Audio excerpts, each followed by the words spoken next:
Haleluya, reka dushimire Imana yabanye natwe, izina ryayo rihabwe icyubahiro.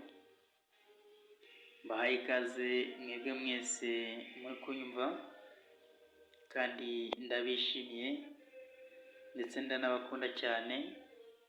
Imana ibaha umugisha kubwo namwe mutugaragariza yuko muri kumwe natwe, mudushyigikira uko bwije n'uko bukeye. Imana y'amahoro duhana umugisha. Ni Hakizimana Emmanuel mukomeje kubana, dukomeje no kwigana amategeko 10 y'Imana, imico y'Imana, ari narwo rufatiro rw'ingoma y'Imana.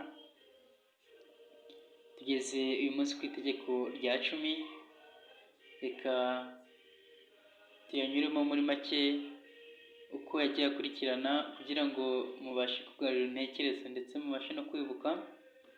Twareye ku itegeko rya mbere ritubuza gusenga izindi mana, irya kabiri ritubuza gusenga ibishushanyo, itegeko rya gatatu rikatubuza kuvugira ubusa izina ry'Imana, itegeko rya kane ridutegeka kwibuka kweza umunsi w'isabato ari umunsi wa karindwi w'Uwiteka, itegeko rya gatanu ridutegeka kubaha ababyeyi, irya gatandatu rikatubuza kwica, itegeko rya karindwi ritubuza gusambana, itegeko rya munani rikatubuza kwiba, itegeko rya 9 rikatubuza kuvuga ibinyoma, nanone itegeko rya 10 ritubuza kwifuza iby'abandi. Nshuti muvandimwe, ayo niyo mategeko 10 y'Imana. Imana yahaye Mose ku musozi wa Sinayi. Ntabwo yigeze ahava ndetse akurwaho nk'uko bamwe babyibwira, nk'uko twabibonye mu ntangiriro z'iki cyigisho cy'amategeko 10 y'Imana, imico y'Imana, ahubwo na Kristo yarabihamije ubwo yari ari mu isi, avuga ko kugeza aho isi izashirira ntabwo azigera akurwaho, nta nubwo azigera akurwaho n'akanyuguti na kamwe, kugeza aho Kristo azagarukira. Ubwo yarivugiye ati, sinaje gukura amategeko n'ibyano, ahubwo naje kubisohoza. Niyo mpamvu rero dukwiriye kubibahiriza kandi tubikunze, ndetse tukabikora twishimye, aho gutanga inzitwazo ngo yakuweho. Ubwo Kristo yavugaga ati birarangiye, ntabwo amategeko y'Imana yakuweho, ahubwo ni ibitambo byererezaga Yesu Kristo, kuko ubwe yari yiyiziye ndetse akaba yaraje kutubera inshungu y'ibyaha byacu, akaba yaraje gukuraho urukuta rwatandukanyaga ahera n'ahera cyane, umwenda wakenyerizaga ahera n'ahera cyane, akaba yaraduhaye amahirwe buri wese kwigererayo, buri wese kwisabira imbabazi z'ibyaha. Ntabwo yigeze akuraho amategeko. Itegeko rya 10 riravuga ngo ntukararikire iby'abandi. Akenshi muri iyi minsi ubona inzu ya mugenzi wawe, ubona umugore wa mugenzi wawe, ubona inka nziza ya mugenzi wawe, ubona akambaro keza yambaye ukakifuza, kakararikira uti yaba ari akanjye, ukabona ibindi bintu byose mugenzi wawe atunze ukabyifuza nkaho byabaye ibyawe. Ariko nshuti bavandimwe, ni ikizira kandi birabujijwe. Uwiteka yarabitubujije ngo ntitukararikire iby'abandi. Reka mbere ya byose tubanze dusenga Imana. Urakoze nyagora ku ngoma, izina ryawe rihabwe icyubahiro. Turakwinginze manukira uze kudusobanurira ijambo ryawe wandikishije, nk'uko watanze amategeko yawe.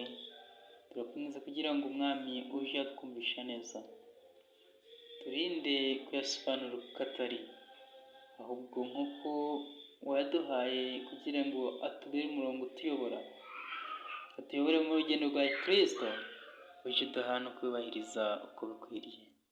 Ngwino ubane natwe, kandi icyo ushaka kugira ngo ubwoko bwawe bwumve ari cyo unyuzamo, byambaje neza mu izina rya Yesu, amena.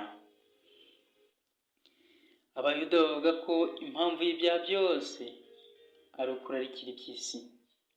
Ni ryo hame ryabo, usanga bitari kure y'ukuri.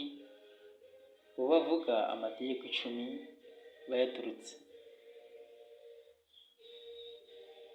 bayaturutse inyuma.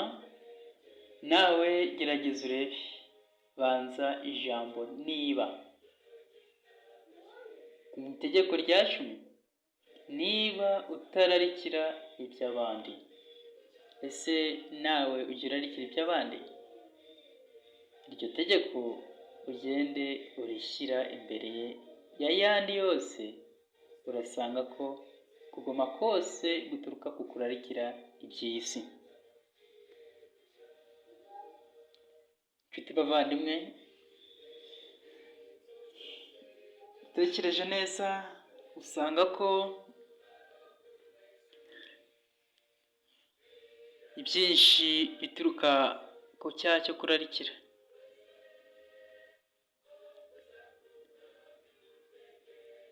Uwishe aba yararikiye ibyo mugenzi we atunze, usambanye aba yararikiye umukobwa w'abandi ndetse n'umugore w'abandi, uwiba aba yararikiye ibyo agiye gutwara,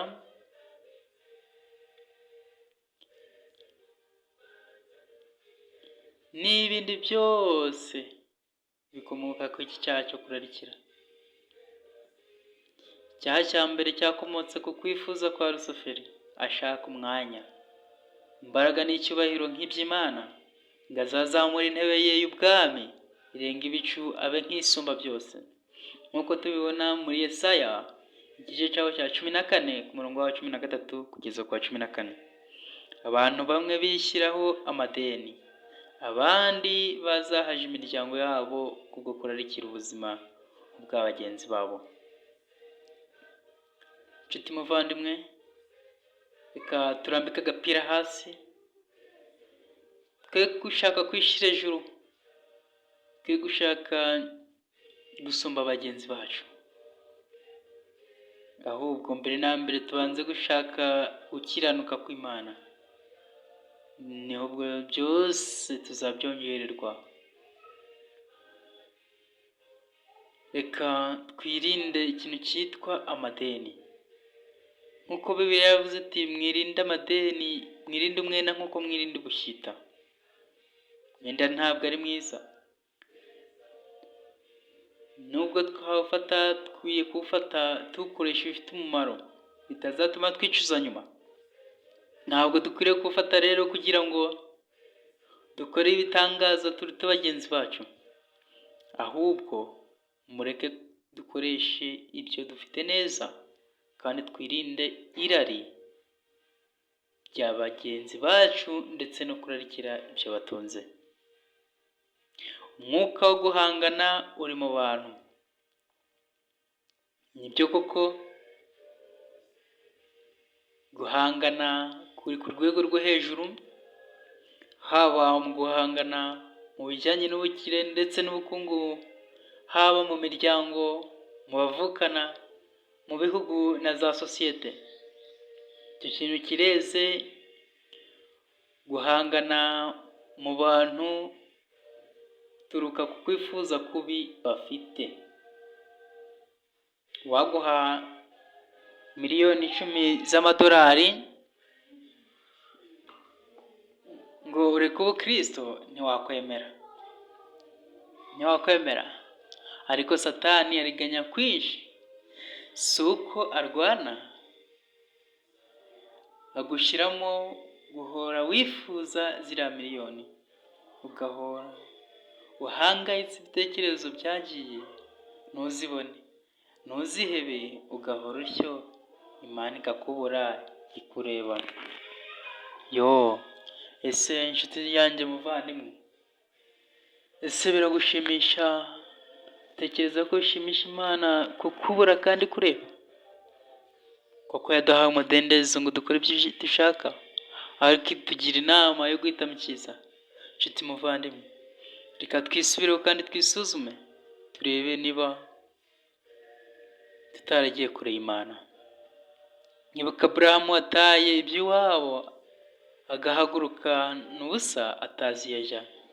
Ibuka Mose wanze kuba umwami wa Egiputa akajya gutesekera mu butayu. Ibuka Matayo waretse ubutunzi bw'isi akajya yirirwa aroba abantu. Ibuka Pawulo wahanutse mu by'isi byinshi akajya kuboha amahema, aho bose kubwo kumvira Imana maze anyurwe n'ibyo ufite. Ubishimire Imana nturebe ku bandi, kuko tukiri mu isi ntabareshya. Nshuti muvandimwe, ndaguhamiriza yuko mu gihe tukiri mu isi ntabwo abantu bazigera bareshya. Isi ntabwo izabura abakire, ntabwo izabura abakene, ntabwo izabura abari hagati. Nshuti muvandimwe, niyo mpamvu rero ukwiye kwishimira ukuri, kandi ibyo ufite ukabikoresha neza mu buryo bukwiriye. Imana yaduhaye umurongo wo gukoresha ibyo yaduhaye. Muvandimwe, emera Yesu Kristo ngakuyoborera muri ubu buzima bwa Kristo. Wirinde kwiyobora, kuko niwiyobora uzarohama, niwiyobora uzarwa mu cyobo, niwiyobora uzatana. Kandi gutunga Yesu bikurutira iby'isi biturutse mu nzira mbi. Gutunga Yesu bikurutira iby'isi biturutse mu nzira mbi, nk'uko biboneka mu rwandiko Pawulo n'umwandikiye Abafilipi igice cya 4 ku murongo wa 11 kugeza ku wa 13. Ari uguhaga, ari ugusonza, ari ukubigira ibisaga cyangwa gukena, dushobozwa byose na Kristo uduha imbaraga. Izina ry'Imana yacu rihabwe icyubahiro. Muvandimwe, reka buri wese uri kumva, buri wese uri kumva amagambo Uwiteka ashatse kugira ngo amugereho, reka twicishe bugufi kandi twemerere Yesu Kristo ayobore intekerezo n'imbaraga zacu. Ari we uyobora ubuzima bwacu. Turi mu mbaraga za kimuntu, kugendera mu buyobozi bw'aya mategeko y'ingoma y'Imana biruta kure. Turi mu mbaraga za kimuntu, kugendera mu buyobozi bw'aya mategeko y'ingoma y'Imana bituri kure. Ariko nidusaba Yesu akaza muri twe, azadushoboza kuyumvira, bibe nk'umucyo wacu. Yarabidusezeranije muri Ezekiyeli mu gice cya 36 mirongo 26 kugeza ku 27 ati: nzabaha umutima mushya n'umwuka mushya, ntume mugendera mu mategeko n'amategeko yanjye mukayasohoza. None nawe genda ugira utyo. Inshuti yanjye, turi mu isi y'icyaha, turi mu isi y'igomero, turi mu isi yuzuyemo ibibi byinshi, turi mu isi yuzuyemo ubushukanyi bwinshi, turi mu isi yuzuyemo igomero. Ntabwo twakwishoboza gukurikiza amategeko y'Imana, ntabwo twabyishoboza n'imbaraga zacu n'irari ryacu ndetse no gusuhuza umutima kwacu. Reka kuko Kristo niwe uzadushoboza ibyo byose kubigeraho, niwe uzadushoboza kugera ku intsinzi, niwe uzadushoboza kumvira amategeko y'Imana, niwe uzadushoboza kugendera mu mucyo w'Imana, niwe uzadushoboza kugendera mu butwari, munsi y'ubutware bw'Imana, nk'uko yabitubwiye muri Ezekiyeli. Azaduha umutima mushya, amena. Azatwambika imbaraga, azaduha umwuka mushya, kandi azatuma tugendera mu mategeko ndetse n'amateka yashyizeho. Niwe uzadushoboza no kuyasohoza. Reka twisunga Kristo, kuko niwe muyobozi wacu muri byose. Niwe uzadushoboza kugendera mu ibyo byose, niwe uzadushoboza gukurikiza amategeko n'amahame yashyizeho, kandi yarabidusezeranyije, kandi yiteguye kuduha imbaraga. yiteguye kutugira bashya, yiteguye kutubabarira mu bibi twaba twarakoze. Ushobora kuba udakurikiza amategeko y'Imana, ushobora kuba wigisha unasobanurira bagenzi bawe, usobanurira itorero ry'Imana, uhagarara imbere y'abantu benshi ukavuga ibitandukanye cyangwa bihabanye n'ibyanditswe. Yesu Kristo yiteguye kukubabarira, nta cyaha atababarira. Emerera Yesu Kristo aze mu mibereho yawe, emerera Yesu Kristo aguhindurire mushya, emerera Yesu Kristo kugira ngo akwezeho ibyaha byose, maze uhindukire ugaruke ujye mu murongo, uvuge ukuri nk'uko kuri, ugende nk'uko Kristo abyifuza kandi abishaka. Reka twemere Yesu Kristo kubera umucyo mu bandi, maze abantu bose nibatubona bazahere ko bahimbaza Data wa twese uri mu ijuru. Abandi nibatubona bazahere ko bakurikize amategeko y'Imana, nibatubona bazahere ko baba baraganwa na Kristo. Reka Kristo abidushoboze, reka Kristo adushoboze kubahiriza ndetse no gukunda kubahiriza ndetse no gukurikiza amategeko yayo yashyizeho. Reka Uwiteka aduhe imbaraga kandi atwuzuze Mwuka Wera Muziranenge, adushoboze none n'iteka ryose. Amena. Reka dusenge Imana. Data wa twese, Imana ishobora byose iri mu ijuru, izina ryawe nirishimwe. Tugushimiye kubw'amategeko yawe waduhaye, tugushimiye kubw'imico yawe myiza, tugushimiye kubw'umurongo mwiza waduhaye w'amategeko 10 y'Imana. Turakwinginze kugira ngo Umwami Imana ishobora byose utubabarire, twagiye kure yawe, twakoze ibyangwa n'amaso yawe, twarayishe, twakandagiye isabato yawe, twakoze byinshi bizira bitandukanye n'amategeko yawe. Ariko Data, kuko twizeje kandi utwemerera mu isezerano ryawe kuzatubabarira, niyo mpamvu tupfukamisha amavi y'umutima, twemeye kubarirwa nawe kugira ngo tubabarire Mwami. Nyemerera kugira ngo uzubane natwe, uturinde ikibi cyose, uturinde gusubira inyuma, ahubwo uduhe kugana mbere, uturinde umwanzi Satani atsindwe mu izina rya Yesu. Nyemerera Mwami Imana ishobora byose, buri wese wumva aya magambo mu mutima mushya, mukure mu mutima wanduye, uturinde gusubira inyuma, uturinde kujya kure yawe, uturinde kwibagirwa n'ibyo ari byo byose, ahubwo twemerere kandi twureze Mwuka wawe Muziranenge dushoboze, tuyobore mu rugendo rwa Kristo, kuko ariho tuzabona amahoro, kuko ariho tuzaragwa ubwami bwawe, kuko ariho tuzabona amahirwe, ndetse ariho tuzabonera n'icyambu kitugezeho mu ijuru. Nyemerera uzubane natwe Mwami Imana ishobora byose, nyemerera kugira ngo twese, aba njyewe n'abanyumva, udukize ikibi kandi uduhe amizero, kandi utugirire ubuntu, kandi uduhe amahoro y'umutima, uturinde kwishyira ejuru, uturinde gukora ikisa n'ikibi cyose. Nyemerera twambike imbaraga, buriza Mwuka Muziranenge dushoboze gukurikiza amategeko n'amateka washyizeho, tubyambaje twizeye mu izina rya Yesu. Amena.